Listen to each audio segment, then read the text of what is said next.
In this animation, we'll see the remarkable way our DNA is tightly packed up so that 6 feet of this long molecule fits into the microscopic nucleus of every cell. The process starts when DNA is wrapped around special protein molecules called histones. The combined loop of DNA and protein is called a nucleosome. Next, the nucleosomes are packaged into a thread. The end result is a fiber known as chromatin.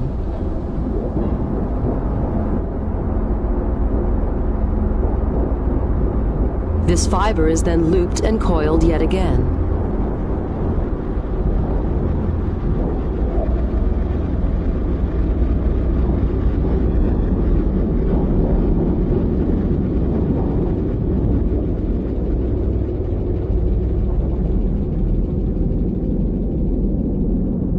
Leading finally to the familiar shapes known as chromosomes, which can be seen in the nucleus of dividing cells. Chromosomes are not always present. They form around the time cells divide when the 2 copies of the cell's DNA need to be separated.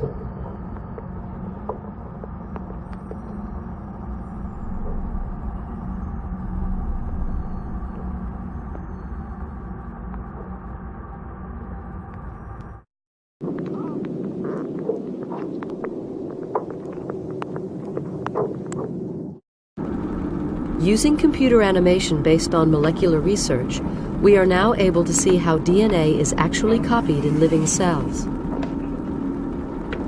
You are looking at an assembly line of amazing miniature biochemical machines that are pulling apart the DNA double helix and cranking out a copy of each strand.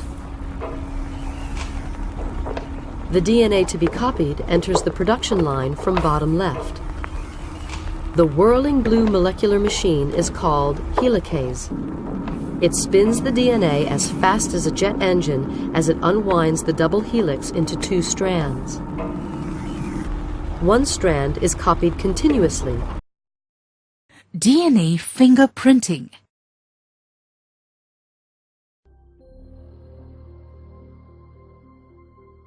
Every individual organism is unique.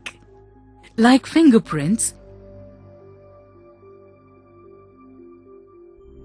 each person has a unique DNA fingerprint. Every cell in the body has the gene with the same DNA sequence. The technique of DNA fingerprinting was pioneered by Dr. Alec Jeffreys.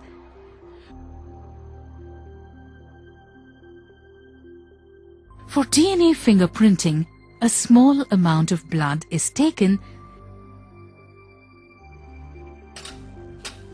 DNA is extracted from cells in a high-speed refrigerated centrifuge.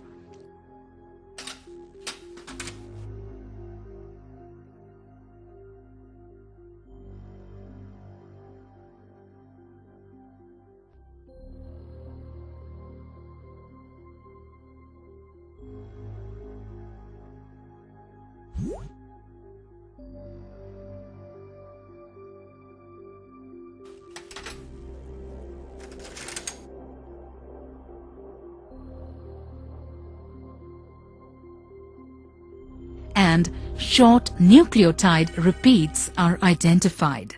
These are the variable number of tandem repeats, or VNTRs.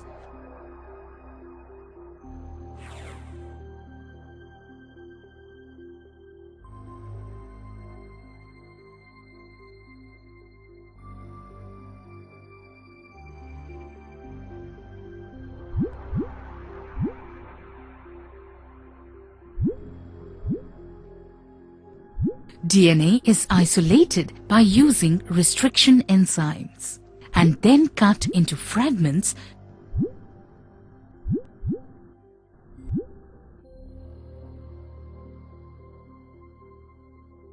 The chopped segments are passed through gel in an electrophoresis setup.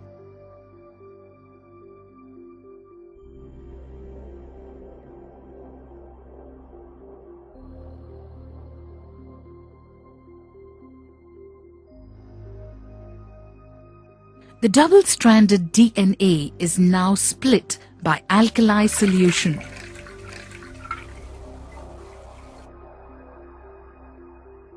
The separated fragments can be seen by staining under UV radiation. These DNA fragments are transferred to a nylon or a nitrocellulose sheet placed over the gel. This sheet is immersed in a bath and markers of the radioactive synthetic DNA segments of known sequence are added.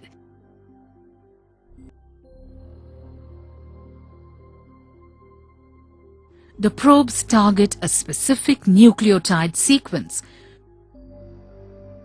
which are complementary to the VNTR sequence, and hybridizes them. Finally, an X-ray film is exposed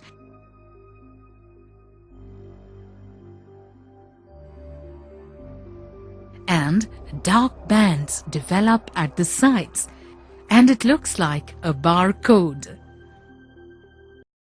At high temperatures, double-stranded DNA will denature or separate into single strands. When the temperature is lowered, the two strands will anneal because of the base pairing interactions of the complementary strands.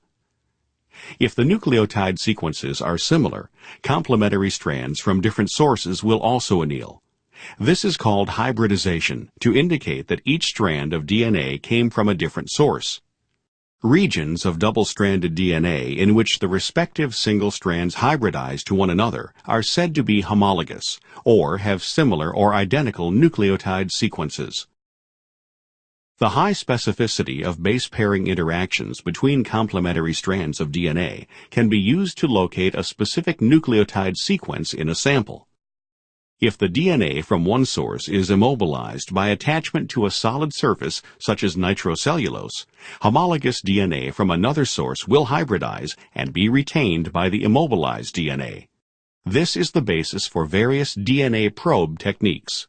Non-homologous DNA will not attach.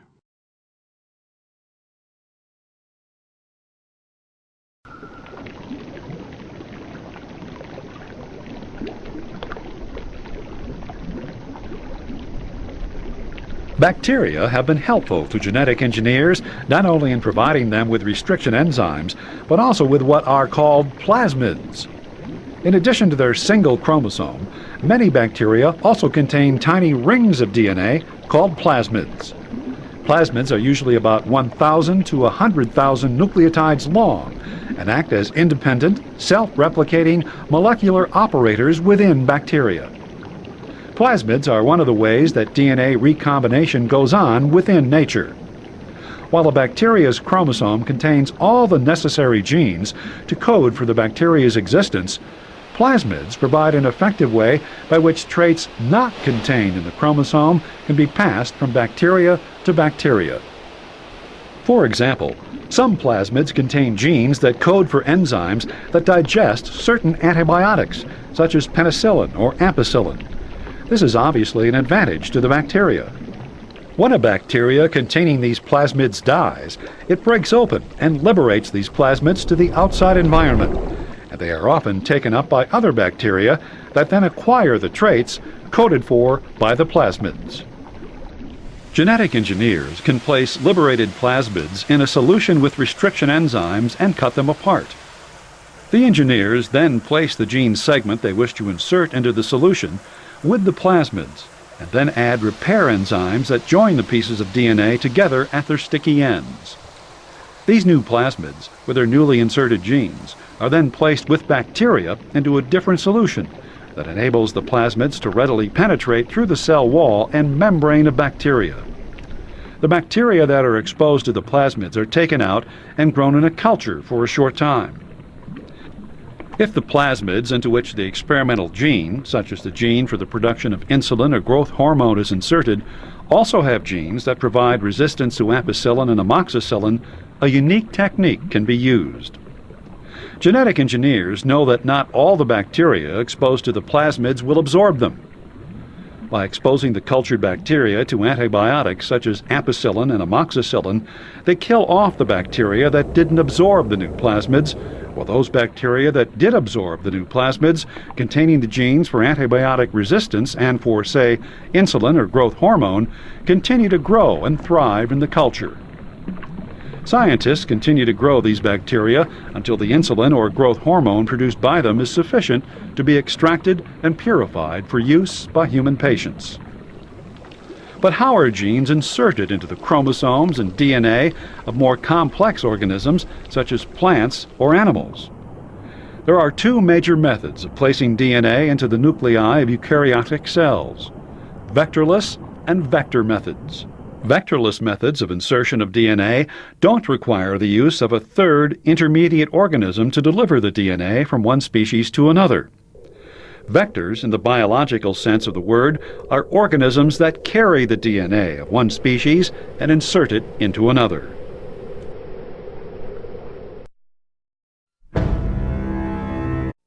A common technique in genetic engineering is to insert a new gene into a loop of bacterial DNA called a plasmid.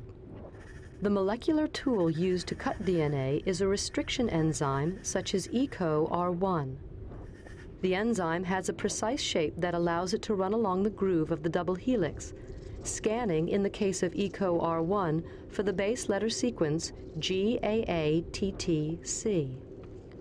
The enzyme then cuts the plasmid at this specific point, allowing a new piece of DNA to be inserted. When it cuts, EcoR1 leaves a sticky end. This helps the new gene to attach. The joins are then stitched together by another enzyme called DNA ligase. The genetically engineered bacteria is grown in a culture medium. Very quickly, large numbers of the bacteria can be produced, each with a copy of the inserted gene. The bacteria duly manufacture whatever protein the gene codes for, and so the desired product is made.